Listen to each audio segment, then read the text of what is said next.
Tadepalli palace లో ఒక psycho ఉన్నాడు.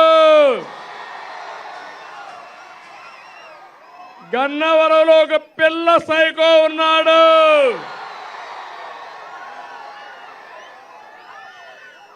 కబద్దారు గుర్తుపెట్టుకోండి.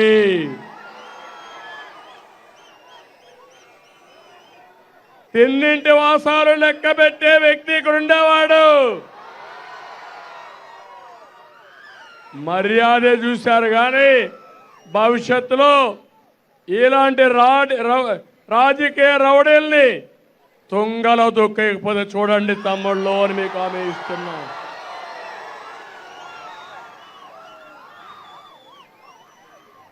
యార్లగడ్డ వెంకట్రావు చదువుకున్న వ్యక్తి,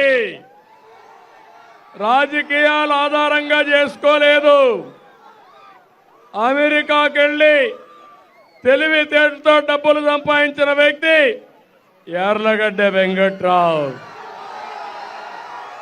ఇక్కడ ఉండే సైకో రౌడీజం చేసి భూ కబ్జాలు చేసి డబ్బులు సంపాదించిన వ్యక్తి. అందుకే హామీ ఇస్తున్నా, ఇప్పుడు యార్లగడ్డ వెంకట్రావు గారి గెలుపు గోడ మీద రాసేసుకున్నాం. పిల్ల సైకో ఓడిపోవడం ఖాయం. ఎగిరెగిరి పడ్డావు.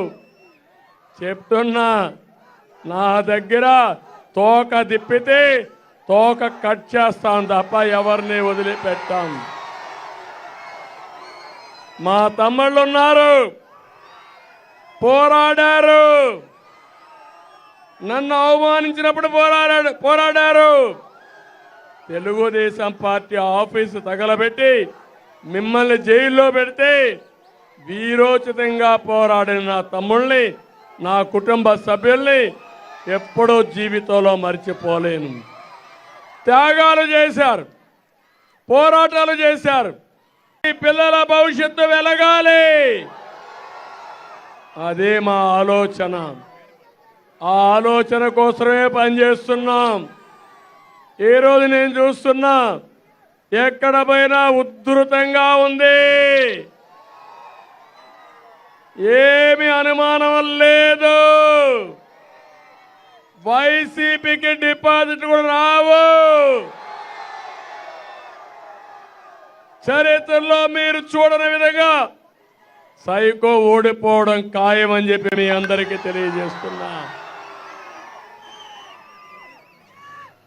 నవరత్నాలు అన్నాడు. ఏం తమ్ముళ్ళు, నవ మోసాలు అవునా కాదా అని మిమ్మల్ని అడుగుతున్నా.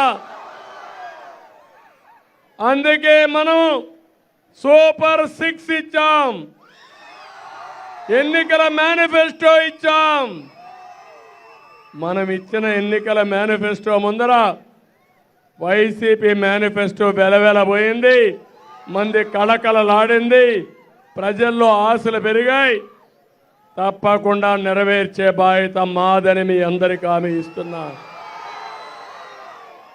సర్వజనుల కోసం, అందరి కోసం పనిచేసే పార్టీ తెలుగుదేశం.